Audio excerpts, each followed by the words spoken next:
Так начинается жизнь новой 4-й школы Назрани. День рождения объекта образования юные школьники отмечают песнями, стихами и танцами. Под аплодисменты гостей дети устроили настоящее представление.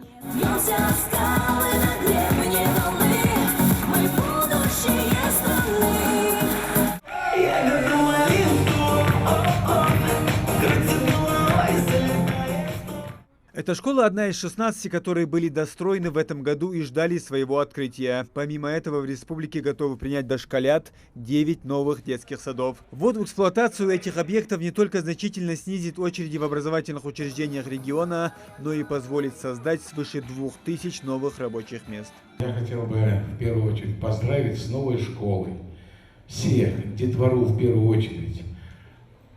Очень важно учителей.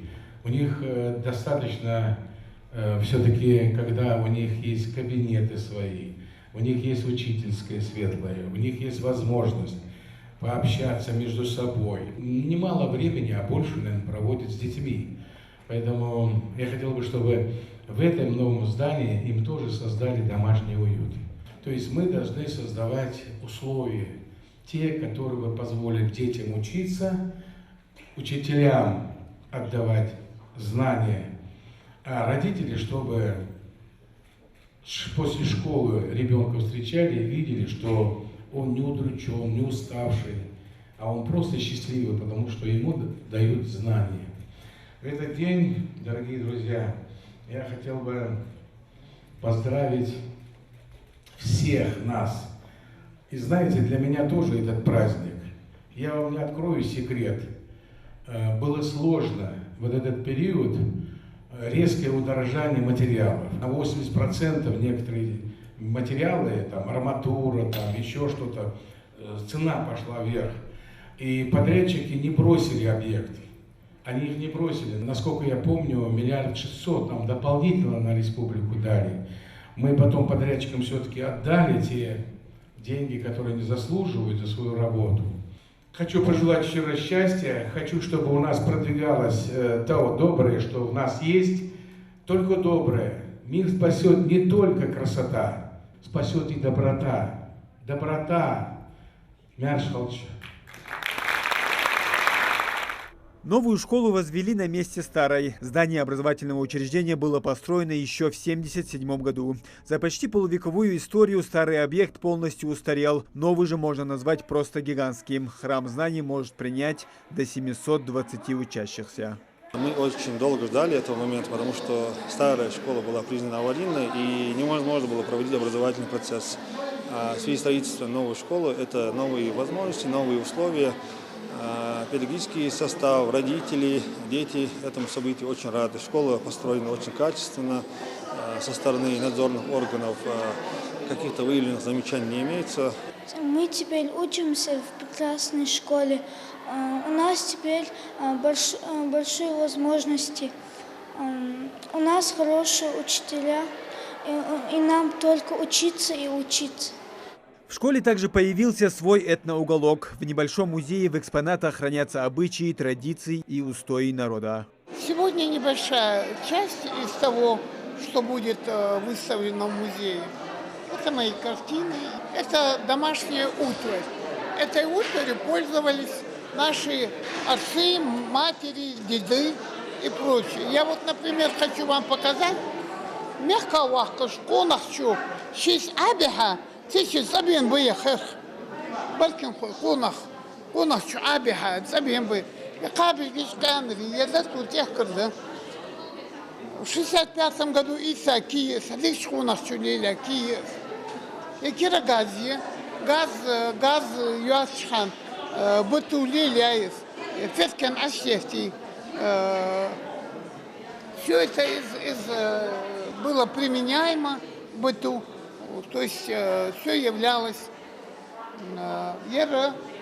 шуда, чарье, кудырне, самовар.